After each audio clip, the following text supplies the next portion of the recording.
Posted था तब से शुरू हुआ और उसके बाद अन्य जिलों में भी मेरी तैनाती रही, तो तभी हम रोहतक में रामलीला देखने जरूर आते रहे और हमारा मुख्य उद्देश्य एज अ ऑडियंस इसका जो मंचन है उसको देखने का रहता था।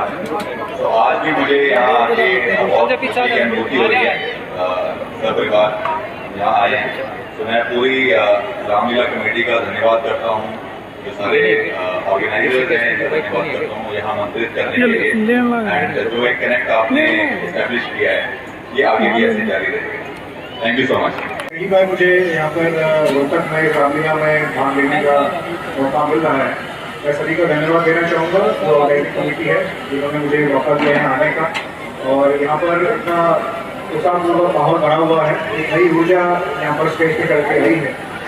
रात का समय हो गया लेकिन फिर भी सभी में बड़ा जोश है और मुझे उम्मीद है कि आज की जो रामलीला का प्रोग्राम होगा काफ़ी इंटरेस्टिंग होगा, सबको बहुत आनंद आएगा। मैं सभी का धन्यवाद करना चाहता हूँ कि मुझे यहाँ पर बुलाया, और मैं सभी को नमस्कार करूँगा। सभी को ये रिक्वेस्ट करूँगा कि आज की रामलीला का लुत्फ उठाएं, मजा लें और साथ में कुछ सीख के भी जाएं। धन्यवाद। आज के विशिष्ट अतिथि श्रीमान Ajay Singh ji, deputy commissioner Rohtak, police कप्तान जी, राजेश जैन जी, विजय बाबा जी, सभी मंच पर आसीन विशिष्ट नागरिक बंधु, ये रामलीला का जो उत्सव है साथियों हर साल यहाँ मनाया जाता है। जो देश, जो कौम, जो समाज अपने योद्धाओं को, अपने देवी देवताओं को याद नहीं रखती, वो खत्म हो जाया करती। हर साल इसके मनाने का लक्ष्य ये है कि हम उन बातों को याद रखें जो हमारे पुराणों में लिखी हुई हैं। रामायण के पहले भाग को अगर मैं कहूं तो भाई का भाई से प्यार, कि बड़े भाई का हक यदि सत्ता पर है और छोटे भाई को सौंप दी गई, तो ये कहा कि मैं इस पर आसीन नहीं होना चाहता, मैं इसका इंतजार करूंगा। पुत्र के द्वारा पिता की आज्ञा का पालन करना, 14 वर्ष तक वनवास में रहना, इस बात को दर्शाता है कि साथियों पिता को, माता का किस तरह से आज्ञा का पालन करना चाहिए।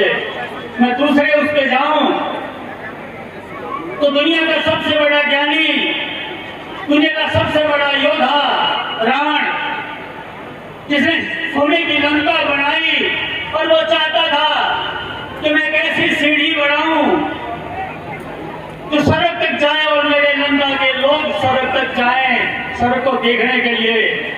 लेकिन हम हिंदुस्तान के लोग ये कहते हैं कि ज्ञानी कितना भी हो, लेकिन जब उसके अंदर बुराई आ जाए कि हमेशा सच्चाई की जीत होगी, बुराई का कहर होगा। और हर साल इसको हम विजयदशमी के रूप में मनाते हैं। जब रावण मरने लगा तो श्री राम ने अपने भाई से ये कहा कि दुनिया का सबसे बड़ा पंडित आज इस दुनिया से चला जाएगा, इससे कुछ शिक्षा ले लो। जब लक्ष्मण जो थोड़ा बहुत अंगाड़ी था उसके सिरहाने खड़ा हुआ, और जब रावण ने कोई जवाब नहीं दिया तो मर्यादा पुरुषोत्तम श्री राम ये कहने लगे कि जब शिक्षा लेनी है तो उसके चरणों में जाना होगा। जब उसके चरणों में गया और कहने लगा कि रावण मुझे कोई शिक्षा दे, तो उसने दो ही बातें कही। पहली बात ये कही कि जीवन में कुछ मर्यादाएं हैं, जो इंसान अपनी मर्यादाओं को छोड़ देता है उसका पतन निश्चित है। दूसरी बात एक और बताना चाहता हूँ कि मंदोदरी जो उसकी अर्धांगिनी थी, उसने ये कहा कि सारा कुटुंब खत्म हो गया, रावण तू लड़ाई में बचा, तेरी मौत निश्चित है। तो रावण ये कहने लगा कि मुझे मालूम है दुनिया में कोई अमर नहीं, लेकिन अगर ये नर है तो मुझे मार नहीं सकता, और अगर नारायण है तो मैं भगवान के हाथों मरना चाहता हूँ। जब जब रामायण का जिक्र होगा, जब जब मर्यादा पुरुषोत्तम श्री राम का जिक्र होगा, तो रावण के जिक्र के बिना वो प्राण कंप्लीट नहीं होगा।